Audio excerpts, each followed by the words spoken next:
Assalamualaikum warahmatullahi wabarakatuh. Innal hamdalillah nahmaduhu wa nasta'inuhu wa nastaghfiruh wa na'udzu billahi min syururi anfusina wa min sayyiati a'malina. May yahdihillahu fala mudhillalah wa may yudlil fala hadiyalah. Asyhadu an la ilaha illallah wa asyhadu anna Muhammadan abduhu wa rasuluh la nabiyya ba'dah. Allahumma salli wa sallim ala nabiyyina Muhammad sallallahu alaihi wasallam wa ala alihi wa sahbihi wa man sara ala nahjihi ila yaumiddin. Amma ba'd. Ayo ikhwah, Jumat pagi seperti biasa kita mengkaji ensiklopedia akidah. Kali ini kita akan membahas tentang ihtidar. Ihtidar itu artinya hadirnya kematian. Bagaimana pandangan ulama terhadap hadirnya kematian? Pasti semuanya penuh dengan dalil. Karena yang bicara tentang kematian rata-rata tidak berpengalaman. Rata-rata belum pengalaman, pasti dia dalil-dalil aja yang dipakai. Jadi yang disebut ihtidar itu hudurul maut wa nuzuluhu bil abdi, hadirnya kematian dan datang kepada seseorang, datangnya kematian pada seseorang. Ada lagi di seputar hadirnya kematian dengan istilah sakaratul maut. Sakarat itu adalah tahapan-tahapan dari hadirnya kematian. Sakarat itu artinya mabuk. Ya, orang mabuk kan tidak memahami apa yang dia ucapkan. Ya, ngigo, nggak sadar yang dia omongin apa itu sakarat. Ya, mabuk. Nanti adalah gomarat. Gomarat juga ketelimbeng gitu. Nah, kita kaji sekarang. Ayat-ayatnya sebagai berikut. Surat Al-Mu'minun ayat 99, 99 dan 100. A'udzu billahi minasyaitonir rajim. Hatta idza jaa ahaduhumul maut qala rabbirji'un. Sampai di satu kesempatan, jika datang kepada salah seorang di antara mereka kematian, nah mereka ini siapa? Ya. Apa kepada manusia secara umum? Ya, karena tafsir itu membutuhkan kejelasan. Kalau menyangkut kata ganti orang, nah ini harus hati-hati kepada siapa? Datang kematian kepada mereka. Nah, mereka ini umum, ya, muslim, non-muslim, semua orang. Ia akan berkata, Rabbirji'un, ya Tuhan, Robbi, irji'un, kembalikanlah aku. Pengen pulang lagi, irji'un. La'alli, agar aku a'malu salihan, beramal saleh, fima taraktu, pada apa-apa yang aku dulu luput. Yang dulu saya nggak kerjain, saya mau kerjakan. Kalla, nah ini jawaban dari Allah ya, tidak mungkin. Innaha kalimatun, sesungguhnya ucapan itu hanyalah kalimat-kalimat huwa qailuha, yang dia mengatakannya. Alhasil Allah ingin menyampaikan ini, kata-kata ini sekedar basa-basi. Begitu singkatnya. Kenapa? Karena kalau dia minta pulang karena mengetahui kekurangannya. Tapi kalau dikembalikan lagi ke dunia, kata orang sini, jojong begitu lagi. Begitu lagi. Jadi itu hanya basa-basi. Ya, Allah menyatakan itu. Wa mi waraihim, dan di balik mereka, barzakhun, ada dinding. Ila yaumi yub'atsun, sampai dengan hari mereka dibangkitkan. Ya, jadi ada barzakh. Nah, jadi orang kalau sudah dicabut nyawanya itu masuk ke alam barzakh. Barzah itu artinya dinding antara alam nyata, alam syahadah, dan alam gaib. Nah, disinilah orang yang sudah masuk ke barzah mendapatkan keyakinan. Karena dia melihat semuanya. Pahalanya teronggok segitu. Kalau sekarang kan kita nggak terlihat. Nah, kemudian dalam surat yang lain, surat Al-Munafiqun, surat ke-63, ayat 9 sampai dengan 11. Ya ayyuhalladzina amanu, wahai orang-orang beriman, la tulhikum, jangan melalaikan kalian jangan melalaikan kalian, amwalukum, harta, wala auladukum, jangan pula anak. Harta dan anak jangan sampai melalaikan kalian. Melalaikan dari apa? An dzikrillah, dari ingat kepada Allah. Wa may yaf'al dzalika faulaika humul khasirun. Barang siapa yang mengerjakan hal itu, maka mereka itu adalah orang-orang yang rugi. Wa anfiqu mimma razaqnakum, dan infaklah kalian dari apa yang kami beri rizki pada kalian, min qabli ayyatiya ahadakumul maut, sebelum kematian datang kepada salah seorang di antara kalian. Fayaqulu, lalu ia berkata, Rabbi, ya Tuhanku, laula akhartani, mengapa engkau tidak menunda aku, ila ajalin qarib, sebentar saja. Fa as-saddaqa, maka aku akan membenarkan atau aku sedekah, wa aku minas salihin, dan aku akan menjadi orang saleh. Lalu Allah menjawab, wala ya'akhirallahu nafsan idza jaa ajaluha, dan tidak akan Allah menunda seseorang apabila datang ajalnya. Wallahu khabirun bima ta'malun, Allah maha waspada terhadap apa yang mereka perbuat. Nah, begitu juga dalam surat Fussilat, surat ke-41 ayat 30. Allah berfirman, Innal ladzina qalu rabbunallahu tsumma istaqamu, sesungguhnya orang-orang yang berkata Rabbunallah, Tuhanku adalah Allah, Tuhan kami adalah Allah. Kemudian mereka istiqamah, konsekuen, konsisten, ya, tidak jenuh, tidak bosan. Tatanazzal, maka akan turun alaihim atas mereka malaikatu, al-malaikatu, malaikat-malaikat yang meneriakkan alla takhafu wa la tahzanu, jangan takut, jangan pula bersedih. Wa absyiru, dan sampaikanlah kabar gembira, bil jannatil lati kuntum tu'adun, gembiralah kalian dengan surga yang dulu kalian dijanjikan. Nah, konon ayat ini menceritakan tentang kematian, hadirnya kematian. Ya, jadi gembiralah. Nah, itu ada sambutan dari malaikat, gembiralah. Ya, kamu akan masuk surga. Wa qauluhu sallallahu alaihi wasallam yasifu hal musyrikin inda iqtirabil maut. Begitu juga Rasulullah pernah bersabda ketika beliau menyampaikan tentang sikap orang musyrik saat mendekati kematian, yaitu terdapat dalam surat 25 ayat 23. Yauma yarawnal malaikah, pada hari mereka melihat malaikat. Nah, hari itu adalah hari kematian. Ya. La busyra yauma idzin lil mujrimin. Mereka disambut dengan kata-kata, hari ini tidak ada hal yang menggembirakan untuk penjahat. Begitu malaikat menyambut mereka. Wa yaqulun, lalu mereka berkata, mereka di sini malaikat, hijran, haram, mahjura, dan diharamkan. Ya, sekarang tidak ada hal yang menggembirakan, haram untuk kalian.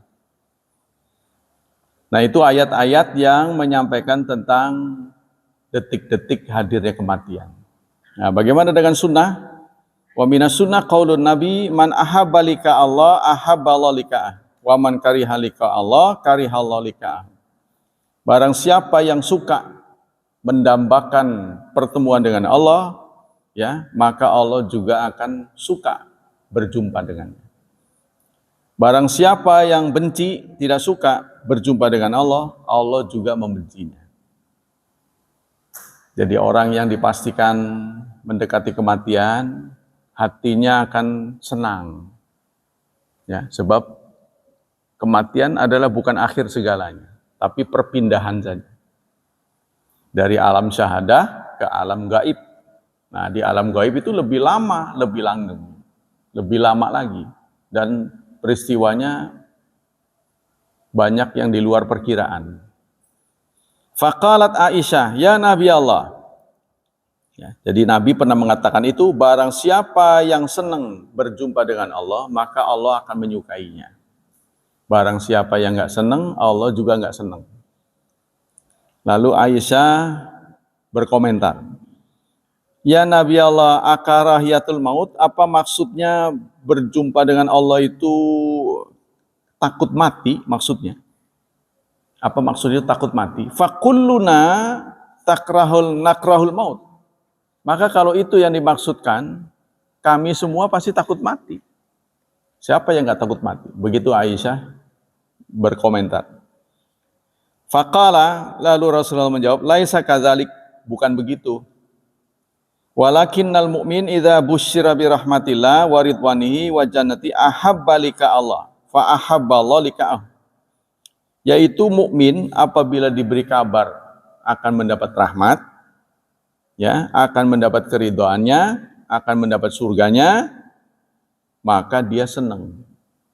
Jadi menjelang kematiannya, singkatnya, ya, proses pengambilan nyawa, pemisahan nyawa dengan raga itu menyakitkan. Singkatnya, aslinya menyakitkan, ya. Tapi Allah memperlakukan orang mukmin dengan diberi kabar gembira, diiming-imingi gitu. Nah, begitu dia melihat, ya, melihat apa yang dijanjikan, diperlihat, divisualisasi, diperdengarkan, ditampakkan, dia gembira. Ini yang mau mati nih. Nah, kalau dia menyambut dengan gembira, Allah juga menyambut dengan gembira. Tapi kalau dia dosanya banyak, pasti tergambar, waduh, bakal disidang. Jadi alhasil apa? Yang kita dapati dari pernyataan Rasulullah, kematian ini menentukan nasib seseorang. Kematian ini menentukan nasib seseorang. Kalau proses kematiannya bagus, kesananya mulus, gitu maksudnya. Nah ini kan, jadi waktu matinya itu, mendekati kematian, malaikat datang, karena aslinya perpisahan nyawa, pencabutan nyawa ini menyakitkan, maka diberi diberi pengalihan perhatian gitu. Nah, barang siapa yang bernasib seperti itu, berarti dia beruntung. Kesananya akan gampang. Itu jadi dari kematiannya sudah terdeteksi. Itu maksudnya. Wa inal kafir, dan sesungguhnya orang kafir, begitu penjelasan Rasulullah, idza busyira bi'adzabillah wa sukhtihi kariha lika Allah. Untuk orang kafir juga diberi iming-iming. Tapi iming-iming azab, diperlihatkan siksa neraka. Jadi dia mengkeret gitu, mau melepas nyawa itu takut. Nah, dari situ sudah ada tandanya. Wa karihallahu lika'ahu, karena dia benci berjumpa dengan Allah, Allah juga tidak suka. Ya, jadi proses kematian itu juga menjadi tanda seseorang bernasib bagus apa enggak. Wa fil hadis sahih, dalam sebuah hadis sahih Rasulullah bersabda, wa a'udzubika min fitnatil mahya'i wal mamat. Ya, kita suka baca di tasyahud kan? Dan aku berlindung kepadamu dari fitnah hidup dan fitnah mati. Nah, fitnah mati itu adalah fitnah pencabutan nyawa. Wa kana Rasulullah yuksiru ayyakul. Rasulullah banyak sekali didengar oleh sahabat mengucapkan, Allahumma tsabbit qalbi ala dinik. Ya Allah, teguhkan hatiku di atas agamamu. Kalau itu diucapkan oleh kita, masuk akal. Karena kita hatinya bimbang, kadang begini, kadang begitu, ya. Tidak kuat. Tapi ini diucapkan oleh Rasulullah yang sudah dikenal takwanya ya paling terbaik seluruh manusia. Nah, Rasulullah masih mengucapkan doa itu, Allahumma tsabbit qalbi ala dinik. Lalu sahabat pun bertanya, "Ya Rasulullah, takhafu alaina wa qad amanna bika wa sadaqnaka bima ji'ta bi." Ya Rasulullah, Anda takut. Anda kok masih takut sehingga berdoa seperti itu? Wa qad amanna bika, sementara kami percaya betul ya terhadap keteguhan akidah Anda. Nah, kita kata sahabat. Dan kami percaya kepada apa yang Anda sampaikan kepada kami. Lalu Rasulullah menyatakan, innal quluba baina usbu'aini min asabi'i rahman yaqallibuha kaifa yasha. Dalam hadis lagi ada kaifa yasha. Sesungguhnya kulub ini bentuk jama dari qalbun ya. Sesungguhnya hati itu terletak di antara dua jari Rahman. Jarinya seperti apa jangan nanya dia. Terletak ada di antara dua jari Allah. Yuqallibuha kaifa yasha. Allah bisa membalikkan kapan saja Allah mau. Maksudnya begini. Ada orang yang dulu baik orang. Tapi entah kenapa mendekati kematiannya menjadi penjahat. Ya, pokoknya tadinya baik menjadi buruk. Ini juga menjadi peringatan buat kita ya. Berapa banyak orang dulu rajin ke masjid. Seharusnya kan makin berumur, mendekati kematian, makin rajin. Tapi ini terjadi sebaliknya, memburuk. Makin benci masjid, makin benci kajian, makin malas ibadah. Kan kita, yang kita minta ini kan husnul khatimah. Bagusnya akhir, bagusnya pungkasan. Nah, kalau begitu kan nggak bagus. Dulunya rajin jadi malas, entah kenapa. Ya, bisa saja terjadi sebaliknya. Dulunya malas, makin tua, makin mendekati ajal, makin rajin. Nah, ini yang diharapkan idealnya. Dan itu tidak bisa didikte oleh siapapun. Tidak bisa dikendalikan oleh siapapun. Bisa terjadi pada diri kita, naudzubillah, bisa terjadi kepada anak kita, istri kita, tetangga kita, teman kita. Nah, karena urusan surga ini urusan masing-masing, sebaiknya kita ngurus diri kita sendiri.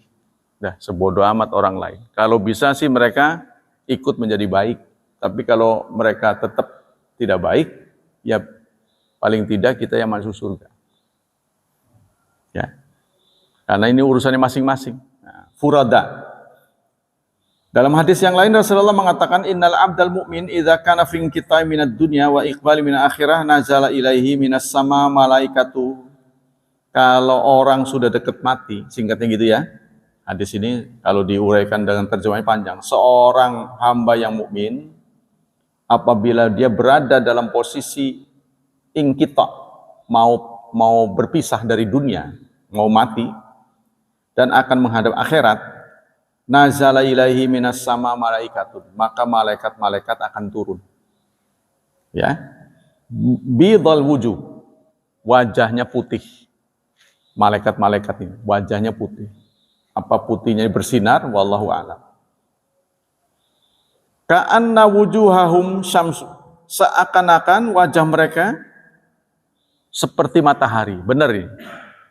Ya, jadi menyilaukan. Ma'ahum kufnun min akfanil jannah. Mereka membawa kafan dari surga. Wa hanud, dan parfum min hanutil jannah, dari parfum surga. Jadi malaikat itu turun membawa kafan dan parfum dari surga. Begitu menjelang seseorang meninggal. Ya. hatta yajlisu minhu muddal basar. Sampai-sampai mereka duduk di sekitar orang yang mau meninggal. Muddal basar kalau dilihat tuh sepanjang ya. Sepanjang mata memandang. Jadi malaikat banyak sekali gitu. Ini yang lihat orang yang mau meninggal. Yang kita yang hadir mah nggak kelihatan apa-apa. Jadi sepanjang mata memandang, mata si ini yang meninggal, malaikat semua gitu. Bersinar gitu. Sinar ada di mana-mana. Tuh ya. Nah, wa innal abdal kafir, sebaliknya seorang hamba yang kafir, idza kana fi kita minad dunya wa iqbal min akhirah, kalau menjelang kematian, nazala ilai minas sama'i malaikatun, maka akan turun kepadanya dari langit malaikat-malaikat sudul wujuh, wajahnya hitam, ma'ahumul mamsuh, bersama mereka masmuh ya. Mereka juga membawa sesuatu. Fayajlisuna minhu maddal basar.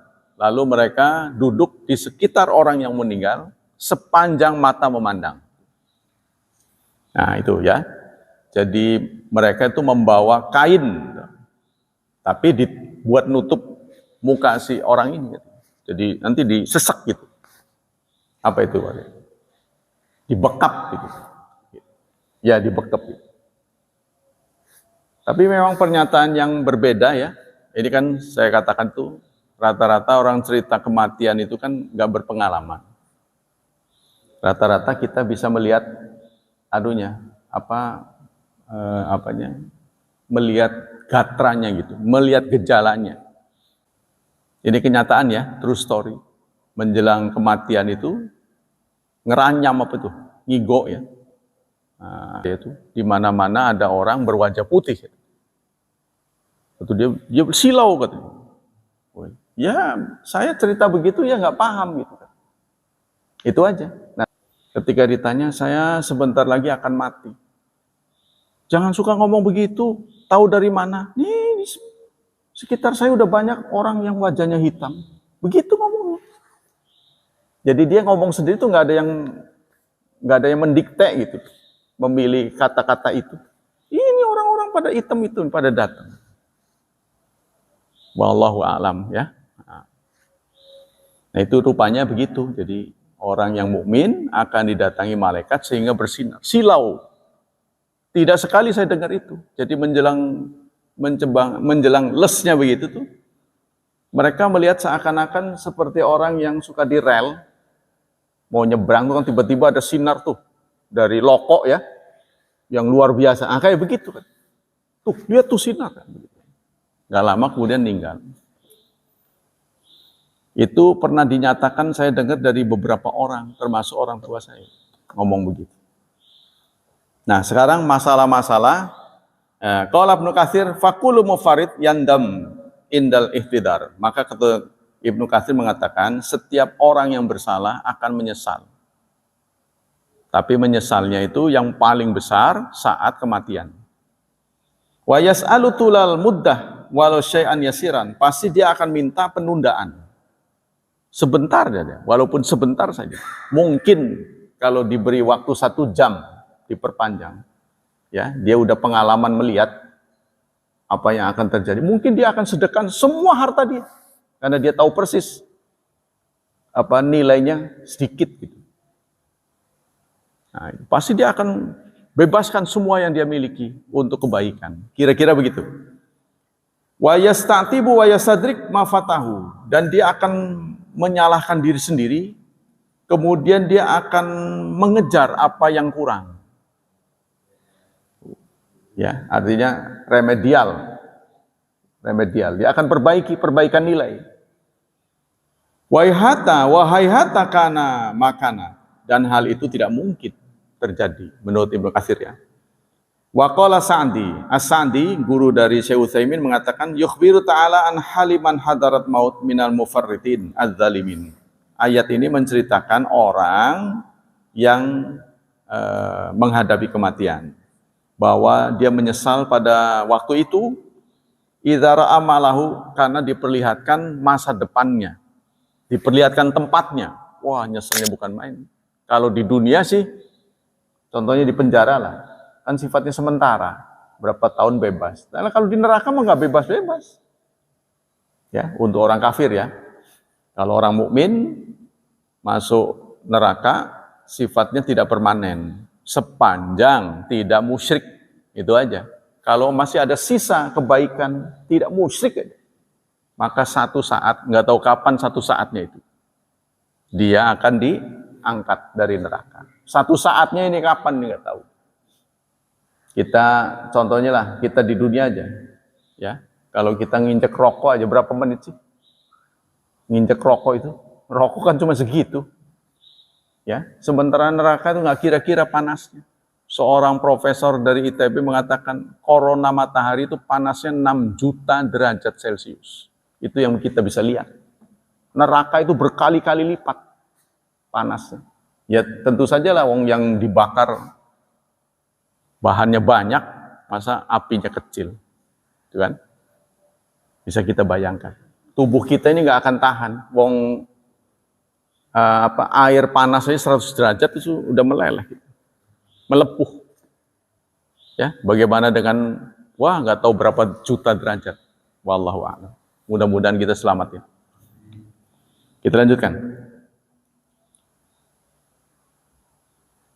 Masalah-masalah di seputar kematian. Pertama, ciri-ciri kematian. Ada beberapa yang dibahas. Lil ikhtidar alamat tadharu ala katsir minal muhtadirin wa man nazala bil maut. Ada beberapa ciri yang kita bisa lihat dari orang yang menjelang wafat. Waqad urifat bidalil hissi wal musyahada wat tatabu katsir, karena berdasarkan penelitian ya. Ini bukan berdasarkan pengalaman, sekali lagi. Contohnya burudatul atraf, anggota tubuhnya dingin, dipegang, anyep atau rasidiyah. Anyep. Tangannya dipegang anyep. Ujung-ujung ininya, ujung-ujung anggota tubuhnya itu dipegang anyep. Itu ciri-cirinya. Kemudian kakinya, terutama kakinya, ya. Telapak kakinya. Wa uruqul jabin, terus mengalirnya peluh, keringat. Apa itu? Keringat kayak banyak benar. Itu katanya cirinya. Wal hadyan, serta ngigo. Ngigo itu apa? Ngomongnya ngawur, ngelantur ya. Ngomongnya ngelantur, ngomongnya ngacak. Ditanya siapa? Oh kamu kan si kan nggak cocok. Siapa saya? Nah, dia nggak bisa mendeteksi lagi. Kamu kan yang nyakitin saya, padahal dia teman baiknya, contohnya gitu. Bahkan teman dekatnya nggak dikenal. Yang sesekali jumpa malah dikenal. Aneh. Contohnya itu ya. Kemudian wal hala, banyak ngeluh, ngeromet terus. Wal igma, pingsan. Indal ba'di minhum. Wal hasrata, serta sekarat. Kayak orang mabok. Gelisah itu, luar biasa. Ya. Allati takunu fi sadar, terlihat di dadanya. Ngap-ngapan, naik turun ininya, dadanya. Wal gargara fil halak, serta ini tenggorokannya bunyi, katanya gitu, ngoroknya. Wan nasyat wal khifa, kadang-kadang setelah menderita itu tiba-tiba dia sehat, tiba-tiba rajin gitu. Nah, itu menjelang kematian. Faba'dul muhtadirin yajidu qabla mauti khifatan wa nas. Sebagian orang yang mendekati kematian itu ya diteliti seperti itu. Seperti juga Rasulullah. Sahabat-sahabat datang menjenguk Rasulullah saat beliau sakit. Tapi kemudian mereka bubar saat dilihatnya Rasulullah sehat. Mereka udah pergi jauh, dikabarkan wafat, sehingga Umar karena udah nyaksin sehat, siapa yang bilang ini tak bunuh? Karena dia udah ngelihat sehat, nggak taunya meninggal. Abu Bakar nggak banyak komen, dia masuk ke kamar Aisyah karena itu putrinya sendiri. Ya. Lihat nafasnya sudah tidak ada, ya udah meninggal. Siapa yang menyembah Muhammad, Muhammad sudah wafat. Barang siapa yang menyembah Allah, Allah hayyun la yamut. Itu pidato Abu Bakar. Umar pun seakan-akan sadar. Ya karena namanya orang cinta ya. Orang seperti Rasulullah lah. Kalau Rasulullah di tengah-tengah kita juga pasti kita emosinya meledak-ledak. Ya, mungkin saja ketika melihat kenyataan Rasulullah wafat kita pingsan. Karena cinta sekali gitu. Tokohnya ini, tokoh yang sangat dicintai oleh sahabat. Ya, melihat kenyataannya wafat itu seperti kehilangan nyawa. Lemes itu. Ya, maka ada negara berduka. Itu biasanya kan berapa hari itu. Karena memang sedih. Nggak bisa dibayangkan. Waktu Syekh Utsaimin wafat itu yang ngiring nggak tahu berapa kilo. Jeddah seakan-akan tutup. Kan lihat tinggalnya di Jeddah. Tokoh internasional ya. Nah, itu yang pertama. Kayakuna maridan wa mughma alaihi muddat tawilah. Seperti contohnya dia sakit dan tidak sadarkan diri dalam waktu yang cukup lama. Tiba-tiba dia sadar. Sehat. Nah, itu justru mau mati gitu. Kalau menurut di sini, ini beberapa kali kejadian seperti itu. Faka'ana sahih mu'afan wa yajidu hadza nasyad wa hadza laisa ala itlaq. Tapi tidak semua orang mengalami ini. Nah, tapi ini penelitian dia ini. Jadi sekali lagi soal kematian tuh nggak ada yang berpengalaman. Jadi ini hanya penelitian saja. Yang kedua, aqsamun nas indal ihtidar. Golongan ya, macam-macam manusia saat menghadapi kematian. Ja'at taqsimun nas indal ihtidar fi akhir suratul waqiah ila salasati aqsam. Berdasarkan informasi yang terdapat dalam suratul waqiah, surat ke-56, saat menghadapi kematian, manusia ada 3 macam. Ya, pertama muqarrabin. Yang kedua ashabu yamin, golongan kanan. Yang ketiga mukadzibin, pendusta. Ya. Qala dalam surat 56 ayat 88 Allah menyampaikan fa amma in kana minal muqarrabin farawhu wa rayhanu wa jannatu na'im. Kalau dia termasuk muqarrabin maka akan rauhun, senang, rayhan, wangi, dan mendapat surga yang abadi. Nah, itu ashabul muqarrabin ya, orang-orang yang dekat dengan Allah Subhanahu wa taala. Wa amma in kana min ashabil yamin, adapun yang termasuk golongan kanan, fasalamul laka min ashabil yamin, maka mendapat sambutan selamatlah golongan kanan. Maksudnya golongan kanan itu bagaimana sih? Dia menerima rapot dengan tangan kanan gitu. Jadi kalau malaikat ini datang dari kanan, wah alamat alhamdulillah begitu. Kira-kira itu. Maka masuk golongan kanan, nerimanya dengan tangan kanan sebelah kanan. Tapi kalau malaikat ada di sebelah kiri, wah, alamat nggak nyaman ini. Begitu kira-kira rapotnya nih. Adapun jika ia termasuk minal mukadzibin, orang pendusta dan sesat, fanuzulun min hamim, maka dia akan nuzul tempatnya di neraka hamim. Qala Sa'di, As-Sa'di mengatakan, zakarallahu ta'ala ahwa ta'ifis salas. Allah di ayat ini menceritakan tentang 3 golongan yang menghadapi kematian. Jadi ayat ini rupanya menceritakan tentang orang yang menghadapi kematian itu ada 3. Ya. Muqarrabin, ashabul yamin, dan mukadzibin. Fi awali surah, fi daril qarar, yang pertama akan masuk ke dalam daril qarar. Ya. Kemudian tsumma dzakara ahwalahum fi akhiriha. Kemudian menceritakan tentang sikap mereka di akhir surat. Indal ihtidar wal maut, saat ihtidar dan kematian. Rasulullah pernah bersabda, nafsul mu'min takhruju rushan. Nyawa seorang mukmin akan keluar dari raganya dengan rushan, dengan mulus, seperti air yang mencari celah. Seperti air yang keluar dari celah. Ya, seperti selang kan ada yang bocor, kayak begitu air, mengalir begitu saja. Maksudnya gampang.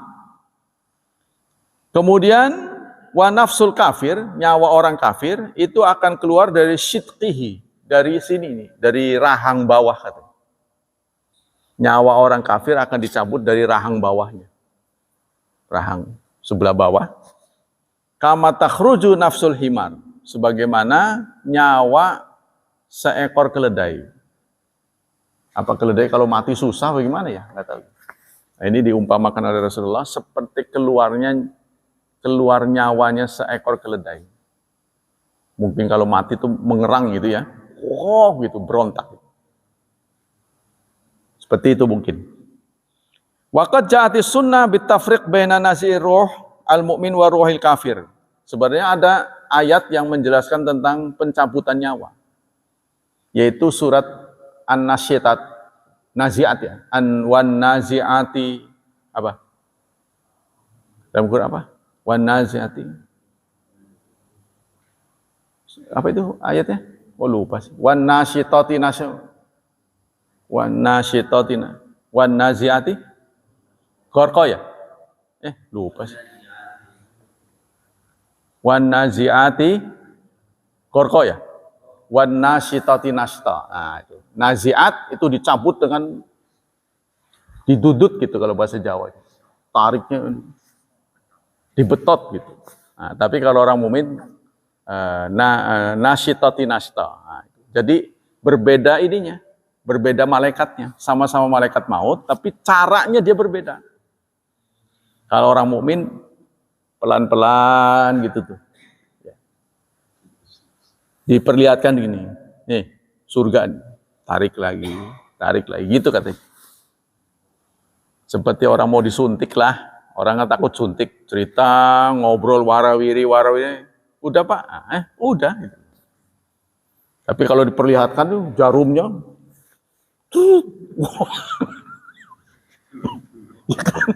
seperti jarum buat nyuntik orang mati, saya lihat segini nih. Untuk ngawetin, apa itu isinya? Ya formalin. Segini jarumnya. Segini, mancur, suntik. Ini di bagian ini. Di bagian pantatnya. Jadi bukan disuntik kayak orang hidup, disigar dulu, diseset. Masya Allah. Jadi mayat saja diseset. Seset, suntik. Nanti dipegang pipinya ini. Mentul. Saya kan pegang. Oh ini barusan dikasih formalin. Segini jarumnya. Saya lihat juga ada yang bekas itu. Jadi nggak tahu berapa cc. Nah itu awet jadi lalu kan didandanin mereka, dihiasin itu kayak orang mau kondangan. Saya pegang nih pipinya, saya pegang. Memang mentul. Ya jadi apa itu keras. Nah, kita kan nggak boleh ya. Nah, karena ujung-ujungnya juga akan membusuk. Buat apa begitu? Nggak ada guna. Nah, itulah ya. Kemudian apalagi sudah ya tadi ya. Yang kedua, ihsanudzan billah ta'ala indal ihtidar wa su'al maghfirah war rahmah. Yang kedua, masalah yang ketiga adalah ihsanudzan. Kita diminta untuk berbaik sangka. Di seputar kematian ini kita harus lebih banyak berbaik sangka. Baik orang yang mau mati itu berbaik sangka pada Allah, maupun kita kepada yang mau mati. Jangan suka nyalain orang yang mau mati. Ya udah mau mati, lu sih jarang sholat. Begini jadinya. Jangan begitu. Jadi harus tetap ya digairahkan, ya, disampaikan hal-hal yang baik lah. Ingat Allah. Nah, kita lanjutkan. Ayat tafakkar fi saati rahmatillah wa maghfirati wa afi. Jadi dalam sebuah hadis Rasulullah menyatakan la yamutanna ahadukum illa wa yahsunu dzanu billah. Janganlah meninggal, janganlah mati salah seorang di antara kalian kecuali dia berbaik sangka pada Allah. Ini saya pernah mendapatkan pernyataan dari teman ya yang sakit itu suudzon. Jadi dia cerita begini ketika ditengok sama saya teman-teman pengajian. Pak Ustadz, kenapa ya Allah kok mentakdirkan saya begini? Saya dibuat sakit, nggak bisa berdiri. Kan Allah tahu kalau saya dikasih sehat, saya bisa sholat berjemaah. Saya biasa sholat malam, tapi Allah takdirkan begini. Sampai ngomong, astagfirullah. Pak, jangan ngomong begitu. Pasti ada hikmahnya Allah mentakdirkan seperti ini. Nah ini namanya, ya mungkin ini buat kita juga ya. Kita tidak boleh suudzon. Sebab sehebat apapun orang akan mati. Sekuasa apapun, sekaya apapun, pada waktunya akan mati. Nah ini caranya, inilah caranya kita harus sikapi dengan husnudzan. Wa fi hadza taglibul janibi raja. Jadi kalau ada roja dan khauf, ada roja itu aja pengharapan, khauf itu kecemasan. Nah ini kalau sudah mendekati kematian harus lebih banyak rojanya. Berikan pengharapan-pengharapan, Pak, nggak usah takut, pasti Allah akan ampuni dosa-dosa. Istighfar, banyak ingat kesalahan-kesalahan, kita minta ampun. Nah itu, kita harus sampaikan begitu. Yub'atsu ala abdin ala mamata alaih. Malaikat akan diutus kepada seseorang, ya, ala mamata alaih, saat kematiannya. Maksudnya begini, kematian seseorang itu bagaimana kondisinya akan sangat tergantung waktu dia hidup. Katanya dia senang apa, itu akan dimatikan saat begitu. Contohnya, kalau kita senang beribadah, maka Allah akan matikan kita dalam kondisi beribadah, gitu maksudnya. Hobinya apa, gitu. Nah, gitu. Kan takut juga kita, ya. Hobi apa, nanti matinya begitu, katanya. Walihada akibahu Muslim li hadis awal kalau ulama ma'nahu yub'atsu ala hala allati mata 'alaiha. Artinya seseorang itu akan dimatikan oleh Allah di atas sikap yang dia selama hidupnya begitu.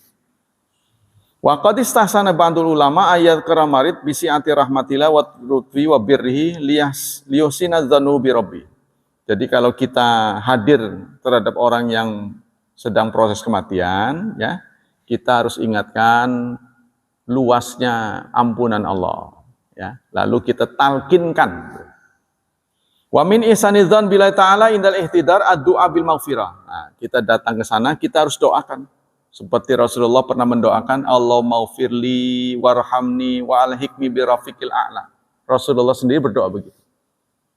Yang keempat, tuqbalu taubatul muhtadar la malam yughair. Orang yang menjelang kematian, dosanya akan diampuni sepanjang belum ngorok. Belum ngorok. Terus mati. Nah, sebelum itu. Jadi kalau masih tenang, walaupun sudah sakit keras, asal dia bertobat, yaitu memang hak Allah ya. Tapi Allah masih mungkin mengampuninya. Ya, jadi kita harus berbesar hati, mengajak teman kita, saudara kita, orang tua kita, seperti itu harus istighfar pada Allah. Wa yumkinul qaul innal gargara takunu akhira waqtal ihtidar ba'da ru'yatil maut. Nah, wa intizai li ruh wa fil hadis inna wa ta'ala yaqbalu taubatal abdi ma lam yughargir. Dalam sebuah hadis Allah menyatakan Rasulullah menyatakan Allah akan menerima taubat seorang hamba sepanjang dia belum yughargir. Yughargir itu malam tabluk ruhuhu hulqumah. Sepanjang rohnya belum sampai di tenggorokan. Jadi kalau sakit keras, ya, tapi belum sampai itu tadi, ngorok, masih bisa diterima tobat. Sebesar apapun. Tapi kita nggak boleh ngandelin tobat ya, maksudnya ya, bukan itu. Dalam sebuah hadis sahih, Rasulullah pernah berkunjung menengok seorang anak dari orang Yahudi yang sedang sakit. Ya. Lalu Rasulullah mengajak masuk Islam. Aslim, masuk Islam. Nah. Ternyata anak itu pun menerima. Wa mata alaihi fa aslama, lalu beliau Islam dan mati di atas Islam, fakana minan najin. Maka Rasulullah menyatakan bersyukurlah dia sudah diselamatkan dari neraka. Nah, begitu sabda Rasulullah. Kemudian yang selanjutnya, tamannil mauta halul ihtidar, menginginkan kematian saat mendekati kematian. Jadi saking menderitanya menghadapi kematian, dia minta mati. Orang yang mau mati ini minta mati. Ya, karena ada beberapa orang yang nasibnya kurang beruntung, saat proses kematian itu sakitnya bukan main. Sehingga kapan saya mati begitu. Nah, ini boleh atau tidak seperti itu. Nah, menurut hadis Nabi, ya, man ahabba lika Allah ahabba lika'ahu, wa man kariha lika Allah karihallahu lika'ahu.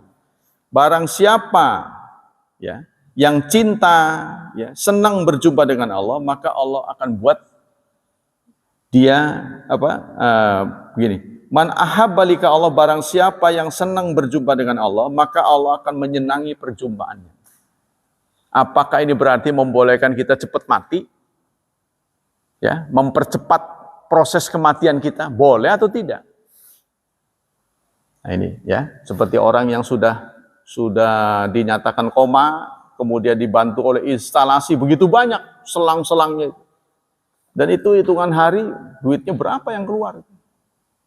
Bukan sejuta, 2 juta, bisa puluhan juta seharinya. Ya. Jadi kalau instalasinya dicabut, kemungkinan di atas 90% mati. Boleh enggak? Nah inilah kondisi kita tidak mampu berbuat banyak. Karena miskin, ya apa boleh buat, akhirnya dicabut. Cabut instalasinya, meninggal. Nah, saat ya ada kerabat saya, saat sudah begitu gawat, kan pakai itu tuh, pemacu jantung ya. Pemacu jantung. Gitu. Anaknya mengatakan, wah lebih baik dicabut aja instalasinya. Wah saya nggak mau tanda tangan, kan keluarga harus tanda tangan ya. Sebab kalau enggak nanti masuk kategori pembunuhan. Kan serba salah tuh, ya, keluarganya miskin, kondisi seperti itu. Kalau ini dicabut tanpa tanda tangan, nanti Anda membunuh, bisa dituduh begitu. Nah ceritanya udah sampai alat pemacu jantung, suaminya nggak mau tanda tangan, nggak maulah nanti. Emang kenapa harus dicabut itu? Sekedar ayah tahu ya, bapak sekedar tahu kalau orang dipakai begitu kata itu tulang-tulangnya patah katanya. Sakitnya bukan main itu. Nah, itu menurut kedokteran. Jadi dicabut aja. Lagi berdiskusi seperti itu, tiba-tiba turun, mati. Alhamdulillah. Jadi artinya bukan karena perintah dia. Jadi lagi males mau tanda tangan gitu. Takutnya merasa kedosan gitu ya. Ini kan seumur-umur akan menjadi trauma nanti. Aduh, dia mati karena suruhan saya. Nah, ternyata turun itu, mati. Nah, itulah yang terjadi pada masyarakat miskin. Contohnya apabila ada yang sakit lalu perawatnya mendiamkan, itu masuk kategori ini enggak ini mempercepat kematian yang dilarang dalam ajaran Islam. Jadi hidup itu harus dinikmati. Hidup itu karunia, harus dihargai. Kita tidak boleh saat diberi hidup oleh Allah menginginkan kematian. Tapi begitu juga kalau sudah dikehendaki kematian, jangan meronta-ronta gitu. Ya sudah, ikuti saja prosedur. Ya, seperti nanti akan diceritakan. Kita lanjutkan. Qaulul khair indal muhtadar wa du'alu bil maghfirah idza qubida. Nah, bagaimana sikap kita menghadapi orang yang sudah mati? Komentar kita sebaiknya yang baik-baik. Walaupun kita tahu dia ada sisi jahatnya, sudahlah, jangan diceritain lagi. Sebab kalau kita ceritain pun tidak ada gunanya. Ya, munculkanlah kata-kata sisi positif dari dia saat hidupnya. Jasanya, kebaikannya, itu kita boleh ceritakan. Sudah, kejahatannya dikubur bersama dirinya. Selanjutnya yang ke-9, aradul Islam alal muhtadir al kafir. Kita juga dianjurkan ketika menghadapi orang yang mau mati untuk mentalkinnya. Siapapun dia, apalagi muslim, orang kafir saja disunahkan. Ya. Kalau kita menghadapi orang kafir mau mati, mau teman, apalagi saudara, sunnah kita mentalkinkan dia, la ilaha illallah. Sebab itulah yang pernah dilakukan oleh Rasulullah kepada tadi anak kecil serta kepada paman beliau. Ya, Rasulullah kepada pamannya begini, ai ammi, paman, qul la ilaha illallah, ucapkan la ilaha illallah, uhajjulaka biha indallah, agar aku bisa menjadikan alasan untuk menyelamatkanmu di akhirat. Tapi ternyata Abu Thalib tidak mau. Posisi Abu Thalib itu kafir waktu ditalkin oleh Rasulullah, apalagi yang muslim. Nah, selanjutnya at-talqin masyru' lil mayit yakunu waqtal ihtidar. Jadi talqin itu yang benar ya adalah kita lakukan menjelang kematian. Jadi apalagi kepada muslim, yang kafir pun sunnah. Tapi nggak boleh didoain kalau orang kafir. Kalau orang Islam, doa plus talqin. Kalau orang yang non-muslim, talqin saja. Nah, semoga beruntung dia masuk Islam di detik-detik terakhirnya. Ya, soal diterima apa enggak, wallahu a'lam. Tapi saya pikir akan menghadapi kesulitan, saudara. Nanti nguburnya gitu. Apalagi kalau keluarganya nggak tahu. Ada kasus orang masuk Islam, setelah masuk Islam rupanya dia ikhlas benar. Saking ikhlasnya sampai KTP-nya nggak diurus. Ya, orang ini sampai menjadi anggota DKM. Mu'alaf ini sampai menjadi anggota DKM. Begitu meninggal, mayatnya diperebutkan oleh keluarganya. Karena berdasarkan KTP bukan Islam. Nah, kemudian DKM bertahan juga. Wong bagaimana nggak Islam mau dia jadi anggota DKM? Tarik-tarikan. Ya menang sih Muslim kebetulan karena bisa nego ya. Nah, tapi ini nggak bisa berlaku untuk semua. Nah, waktu kejadian juga pada keluarga saya, bagaimana saya nggak bisa menyebut dia muslimah? Anaknya dimasukkan ke madrasah. Dia menikah dengan orang Islam. Memang tadinya dia non-Islam, tapi dia menikah dengan orang Islam. Bapaknya muslim, bapaknya mu'alaf, ibunya muslimah, tapi belakangan bapaknya ngikut ke Kristen.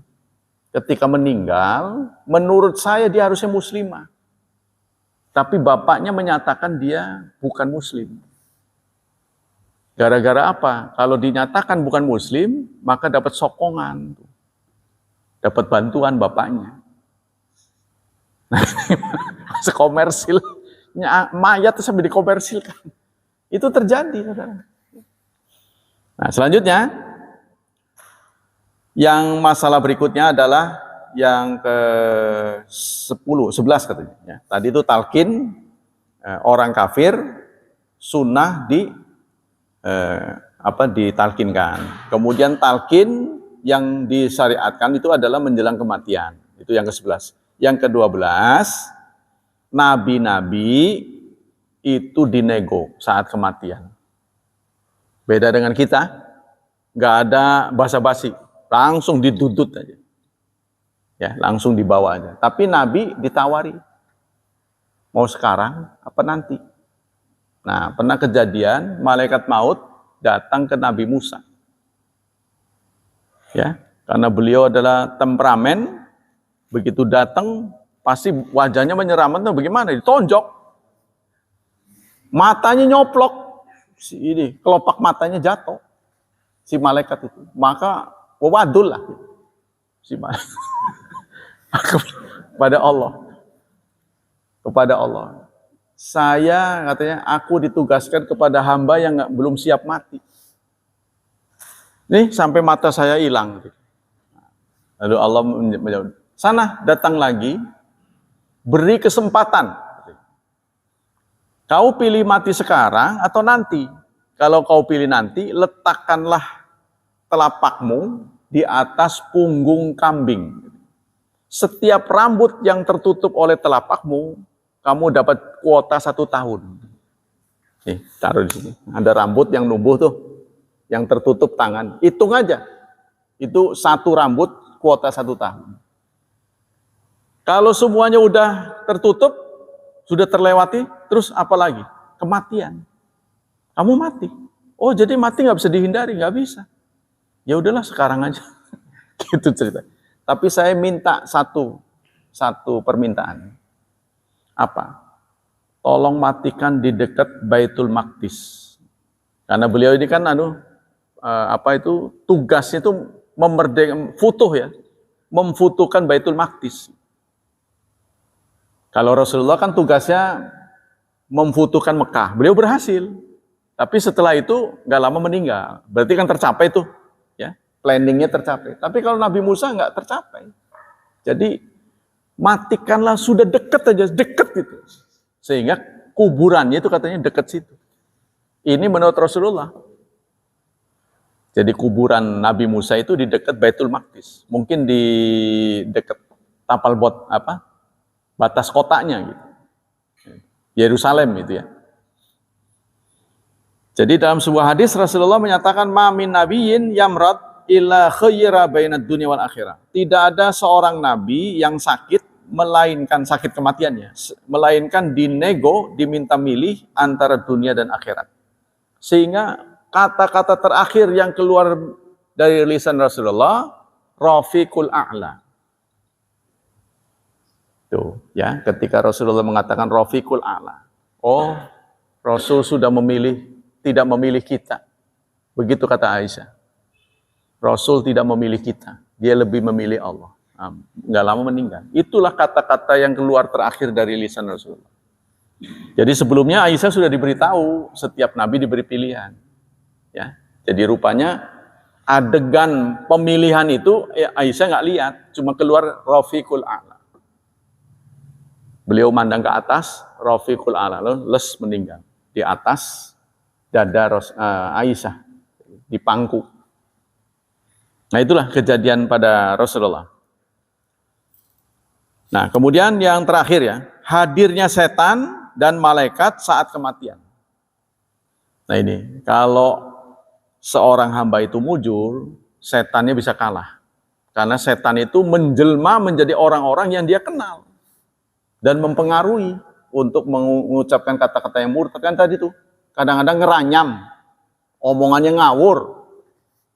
Maka kita diminta untuk mentalkin. Talkin itu menjadi kata-kata terakhir yang keluar dari mulutnya. Karena itu tidak disunahkan setelah berhasil mengucapkan la ilaha illallah, diajak ngomong lagi. Coba ucapkan la ilaha illallah, la ilaha illallah, premen. Wes diajak ngomong lagi.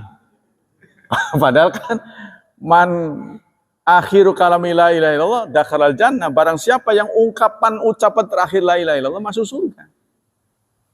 Kata orang sih, masa sih? Nah, itu karena kita yang ngomong. Tapi kalau kita ngalami, nggak gampang itu. Kalau kita ngalami. Kalau kita lagi waras sih, masa semono doang manjing suarga. Lah iya, kita lagi waras. Ya, sebab itu ngeranyam dia ngomong macam-macam, ucapan terakhir la ilaha illallah itu yang berhasil masuk surga. Ya, nggak semua orang bisa ya. Tapi itu saya ngalamin itu.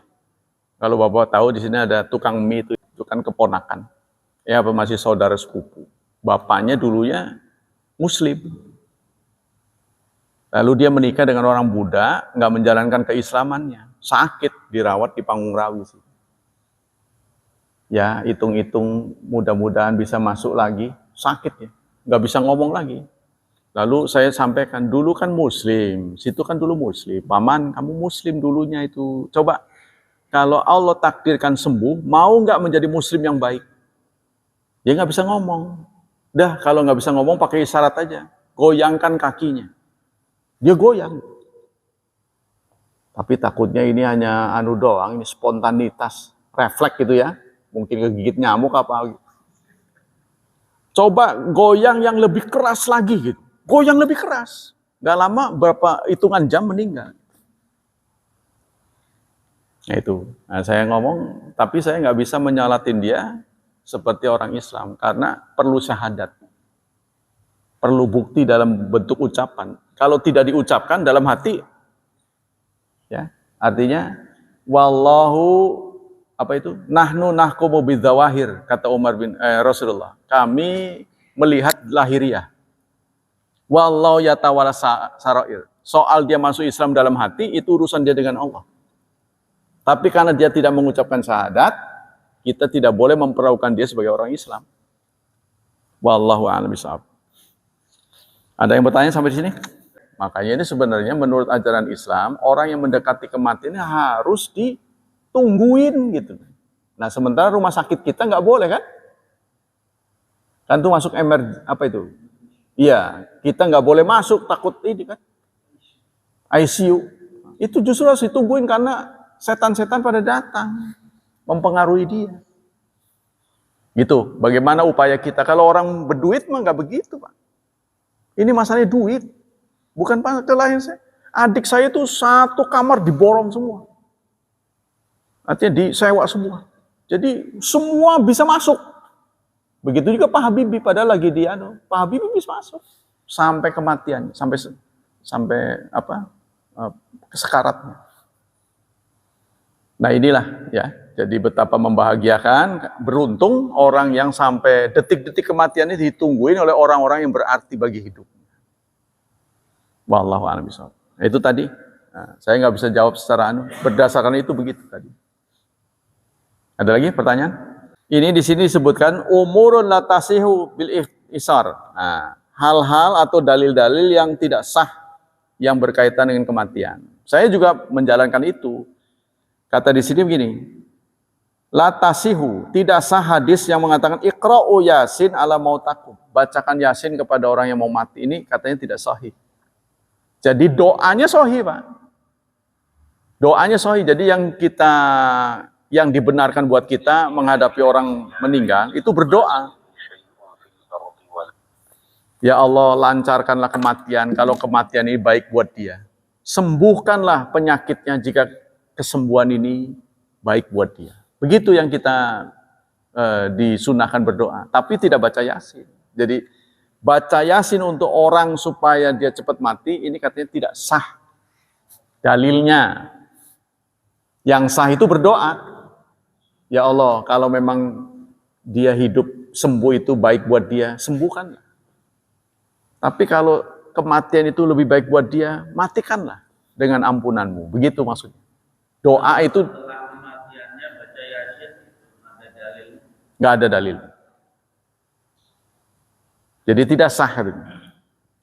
Ya, jadi pertama itu yasin dibacakan pada orang yang mau meninggal. Wala yasihu hadits Abi Musa sa'atu Rasulullah mata ing kata marifatul abdi minan nas.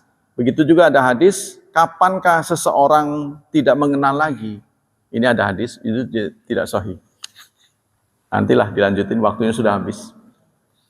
Nah itu Pak kira-kira ya. Jadi kalau tidak sah tidak berarti buat kita, tapi kalau berdoa boleh-boleh saja. Jadi yang benar tuh doa ya apa itu Allahumma ahyihi ingkanal hayat khairan lahu. Ya Allah hidupkanlah dia. Artinya sembuhkan kalau lagi sakit. Jika kesembuhan ini baik buat dia. Tapi matikanlah dengan cara yang baik jika kematian itu terbaik buat dia. Sebab kalau mati nggak hidup nggak itu nyedot biaya, bahasanya bukan juta lagi, puluhan juta seharinya itu. Lah kelepekan ini keluarganya. Malah bisa mewariskan hutang, bukan lagi uang. Nah itu maksudnya. Lah ujung-ujungnya meninggal.